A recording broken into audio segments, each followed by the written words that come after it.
नमस्ते दोस्तों, नई सुबह, नई शुरुआत और नई कहानी। आज की कहानी बहुत ही मज़ेदार और इंटरेस्टिंग कहानी है। ये कहानी मोटिवेशनल तो नहीं है लेकिन इंटरेस्टिंग ज़रूर है।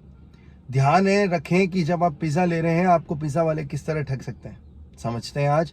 एक बार एक टीचर घूमने गए, घूमते घूमते थक गए तो शाम को एक रेस्टोरेंट में पिज़्ज़ा खाने चले गए। ऑर्डर बुक देखा, मेन्यू बुक देखा और 9 इंच का एक पिज़्ज़ा ऑर्डर कर दिया। आप जानते हैं 9 इंच के पिज़्ज़ा का मतलब होता है जिसका डायामीटर, सबसे लंबी लाइन है वो 9 इंच की होती है। तो 9 इंच का पिज़्ज़ा ऑर्डर कर दिया और वेट करने लगे अपने ऑर्डर का। थोड़ी देर में वेटर उनका ऑर्डर लेकर आया और उसने ये कहा कि सर, हमारे पास में 9 इंच का पिज़्ज़ा तो नहीं है लेकिन हम आपको 5-5 इंच के 2 पिज़्ज़ा दे रहे हैं, जिसके कारण से आपको 10 इंच का पिज़्ज़ा मिल रहा है और 1 इंच आपको फ्री मिल रहा है।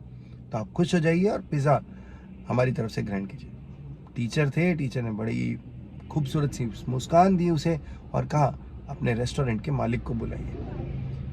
वेटर गया और रेस्टोरेंट के मालिक को बुलाया और रेस्टोरेंट के मालिक से पूछा कि क्या आपने गणित पढ़ी है। वो कहते हाँ हाँ मैंने पढ़ी है। कि कहाँ तक पढ़ी? कि मैंने ग्रेजुएशन लेवल तक गणित पढ़ी। बहुत बढ़िया। फिर तो आप जानते होंगे गणित में एक सर्कल का क्षेत्रफल, एरिया का फॉर्मूला, सूत्र क्या होता है? उन्होंने कहा हाँ ज़रूर, मुझे मालूम है कि एरिया का फॉर्मूला होता है पाई आर स्क्वायर। ठीक है, और पाई की वैल्यू होती है 3.14। मैं गणित नहीं समझा रहा हूँ आपको यहाँ पर, बस थोड़ा सा जो बच्चे गणित के नहीं है उनके सुनने के लिए। एरिया होता है पाई आर स्क्वायर। अब उन्होंने कहा तो अगर आप मुझे 9 इंच डायामीटर का, 9 इंच व्यास का एक आप पिज़्ज़ा दे रहे हैं तो उसका एरिया पाई आर स्क्वायर के हिसाब से 63.64 इंच स्क्वायर आएगा। बोले बिल्कुल सही, ठीक है।